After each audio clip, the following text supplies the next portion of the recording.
Arrêtez! Pitié, arrêtez!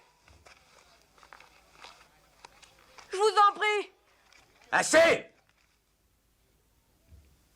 Allez-vous-en!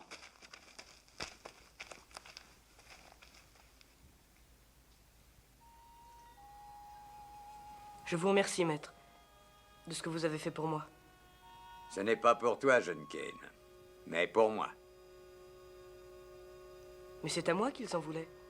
Ils voulaient me blesser et ils m'ont roué de coups. Jeune Kane, quand j'étais un petit enfant, j'ai fait une chute dans un ravin et j'ai eu une jambe cassée. Je suis resté là des heures, sans bouger.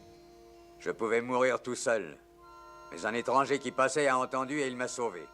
Il a dit que c'était pour lui une obligation. Que pour avoir été secouru une fois, il devait à son tour aider 10 personnes différentes, qui devraient également secourir 10 autres personnes à leur tour. De telle sorte que cette action fasse ricochet, telle la pierre jetée d'une main experte dans une mare. Je fus parmi l'un des 10, et tu es à présent l'un des miens. C'est ainsi que maintenant tu seras obligé de secourir les êtres à ton tour.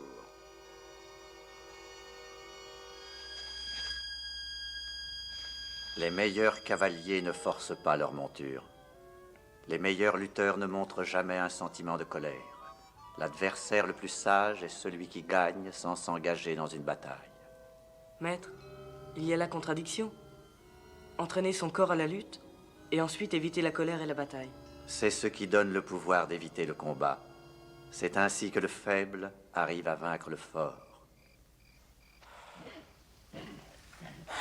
Eh bien, pour être franc, ça ne sera pas facile. Il y a un rythme de contraction, et il faudra que je redresse les pattes entre chaque nouvelle contraction. Et si pendant que je travaille, elle bouge un tant soit peu, les sabots du poulain la tailladeront et lui causeront une hémorragie interne, et elle sera perdue. Alors je l'empêcherai de bouger. Et comment pourras-tu l'en empêcher? Juste par l'imposition des mains? Appelez ça comme ça si vous voulez.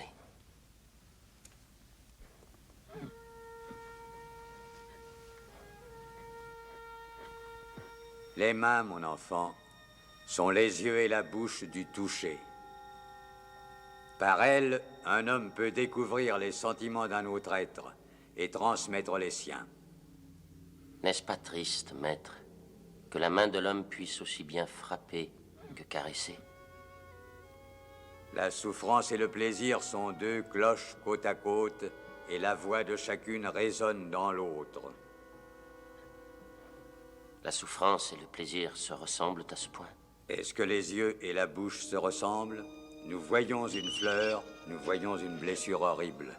Et la même bouche qui hurle de douleur peut rire aussi.